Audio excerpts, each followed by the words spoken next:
बहुत समय पहले की बात है। रामपुर गांव में लोगों का ठंड से बुरा हाल था। इतनी कड़कती ठंड में लोगों का घर से निकलना मुश्किल हो गया था।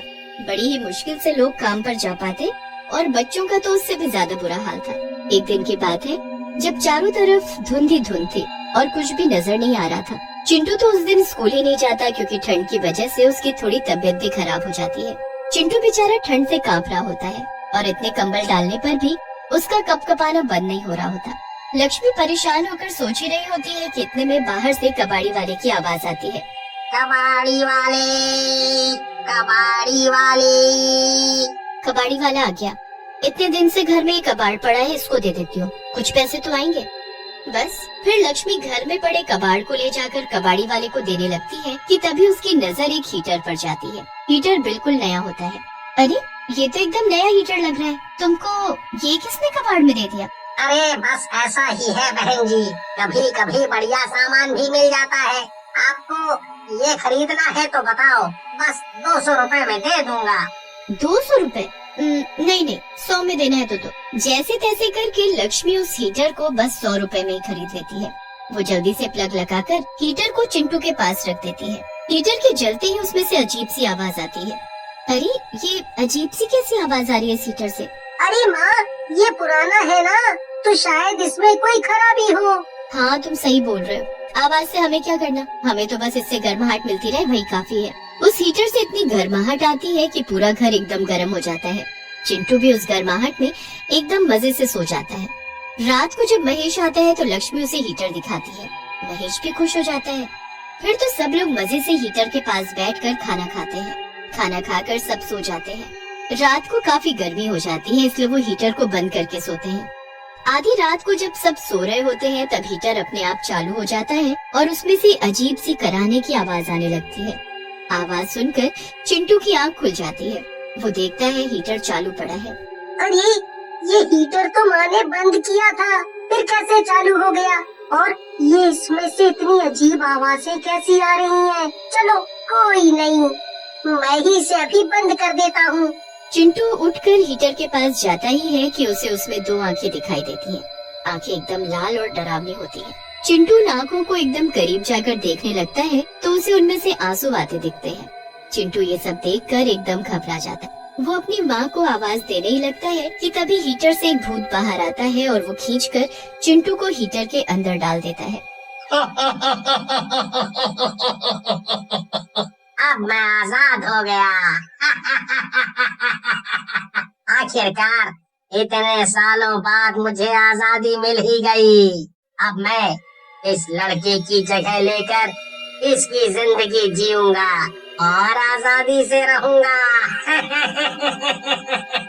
भूत चिंटू को हीटर में बंद करके उसकी जिंदगी जीने लगता है। उसका बर्ताव उसके माँ बाप को कुछ बदला बदला सा लगता है, पर फिर वो सोचते हैं कि शायद वो बीमार था इसलिए ऐसा कर रहा है। हीटर के अंदर चिंटू बंद चिल्लाता रहता है, पर हीटर बंद होने की वजह से कोई उसको सुन नहीं पाता। अब जब रात होती है और सब लोग खाना खाने बैठते हैं तो खाना बिल्कुल ठंडा हो चुका होता है। अरे ये क्या, बिल्कुल ठंडा खाना, इसे गर्म क्यों नहीं किया? जी वो लकड़ी खत्म हो गई थी इसलिए। चलो कोई बात नहीं, फिर ऐसे ही खा लेते हैं। सब खाना खाने लगते हैं, पर जैसे ही चिंटू की शक्ल में वो भूत रोटी को हाथ लगाता है कि तभी रोटी से धुआं निकलने लगता है। महेश चिंटू के हाथ की रोटी को छूकर देखता है तो वो एकदम गर्म होती है। महेश को बड़ी हैरानी होती है कि ठंडी रोटी एकदम गर्म कैसे हो गई। और फिर जैसे ही चिंटू पानी का गिलास उठाता है तो वो भी उबलने लगता है।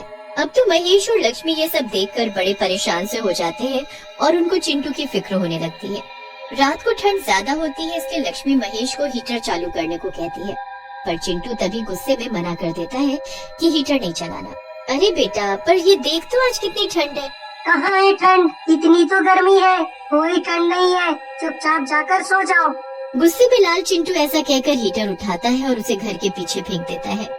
ये देख महेश उस पर गुस्से से चिल्लाता है, पर चिंटू उससे भी ज्यादा चिल्लाने लगता है। लक्ष्मी दोनों को चुप होने को कहती है।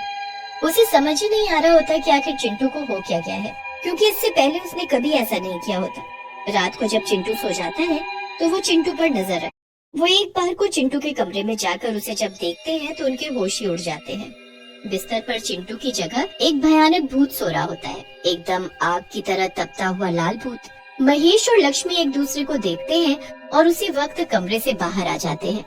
ये हमारे बेटे की जगह हमारे घर में किस भूत ने ले ली? हमारा बेटा कहाँ चला गया?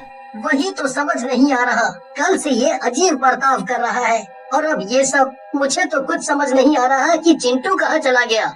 हमें कुछ करना होगा जी, हमें चिंटू का पता लगाना होगा। हाँ, और चिंटू कहाँ है ये बात इसी को पता होगी, क्योंकि इसी ने उसे गायब करके उसकी जगह ली है।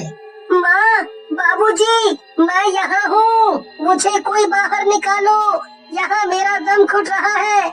चिंटू खूब चिल्लाता है पर उसकी आवाज किसी को सुनाई नहीं देती।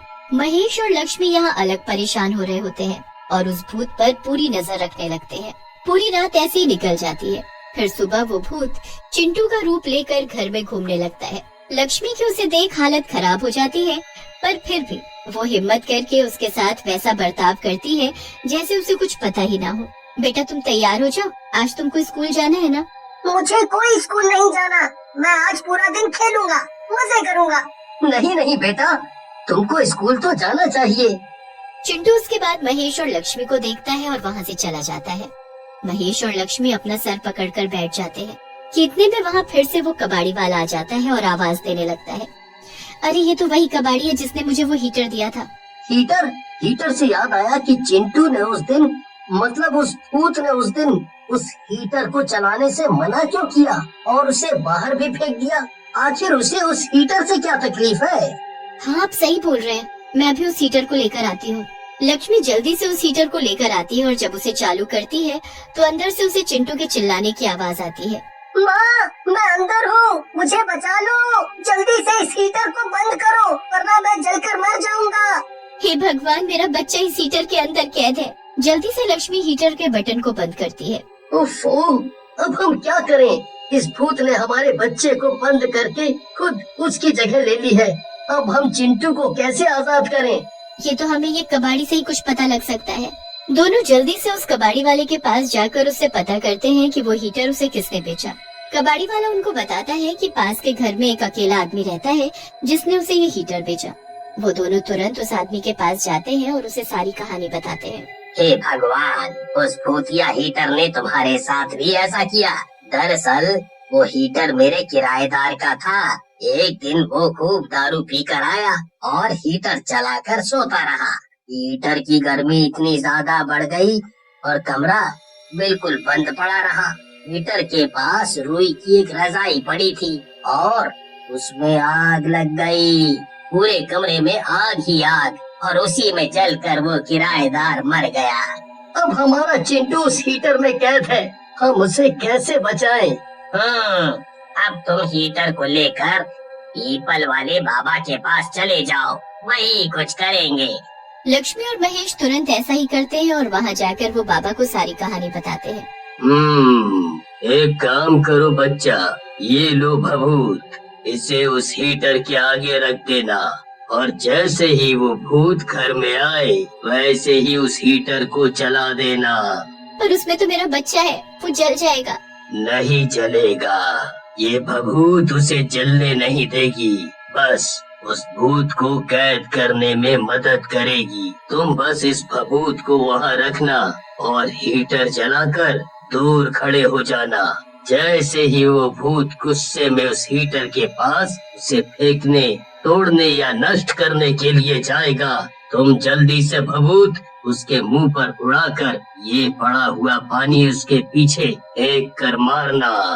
बस फिर लक्ष्मी और महेश बिल्कुल ऐसा ही करते हैं। जब भूत घर में आता है तो वो हीटर को देखकर गुस्से में लाल हो जाता है। उसके बाद जैसे ही लक्ष्मी उसे चालू करती है तो वो गुस्से में भूत का रूप ही ले लेता है। भूत उस हीटर को तोड़ने को जैसे ही आगे बढ़ता है कि महेश हीटर के सामने रखी भभूत फूंक मारकर उसके मुंह पर उड़ा देता है और पीछे से लक्ष्मी उसके ऊपर वो पड़ा हुआ जादुई पानी फेंकती है।